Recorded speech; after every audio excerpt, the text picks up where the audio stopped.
পনির ৩১ লক্ষ টাকা নগদ ফিরিয়ে দিলেন বর। সঙ্গে বললেন, এটা আমার শ্বশুরমশাইয়ের বুকের রক্ত জল করা পরিশ্রমের অর্থ। আমি এই টাকা কিছুতেই নিতে পারবো না। কি অবাক লাগছে তো শুনতে?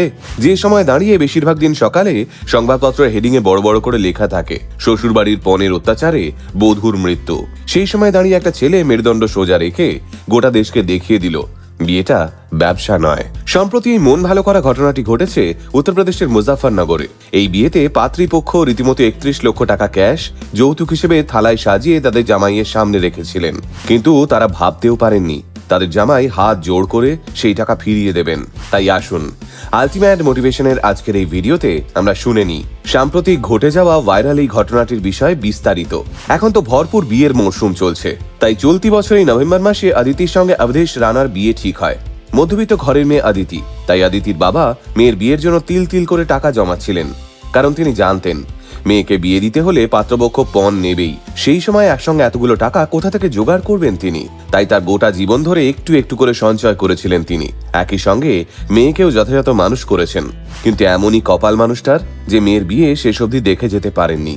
কোভিডের সময় তিনি গত হন, আর তার ইচ্ছেকেই সম্মান জানাতে বাবাহারা আদিতির বিয়ের দিন মেয়ের বাড়ির লোক নতুন জামাইয়ের সামনে ৩১ লক্ষ টাকা ক্যাশ থালায় সাজিয়ে রাখেন। কিন্তু সেই টাকা সাজানো থালাটা দেখেই রেগে যান আবদেশ।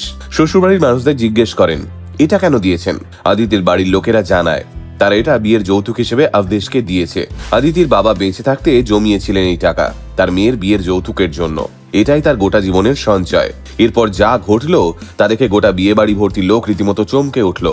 নতুন জামাই আবদেশ ওই থালার সামনে নত হয়ে হাত জোড় করে প্রণাম করে জানালেন, আমায় ক্ষমা করবেন, এই টাকা আমি কিছুতেই নিতে পারবো না। আমরা পণ নেওয়ার বিরোধী। এছাড়াও এই টাকাগুলো আমার শ্বশুরমশাইয়ের তিল তিল করে জমানো পরিশ্রমের টাকা। এই টাকা নেওয়ার কোনো অধিকারই নেই আমার। তবে আমি বাবার সম্মান রাখতে এখান থেকে ১ টাকা নিলাম। বর্তমান সময়ে দাঁড়িয়ে এমন ঘটনা দেখে রীতিমতো বাকরুদ্ধ হয়ে গেছিলেন বিয়ে বাড়ির সকলে, আর তারপরেই হাততালিতে ফেটে পড়ে সবাই।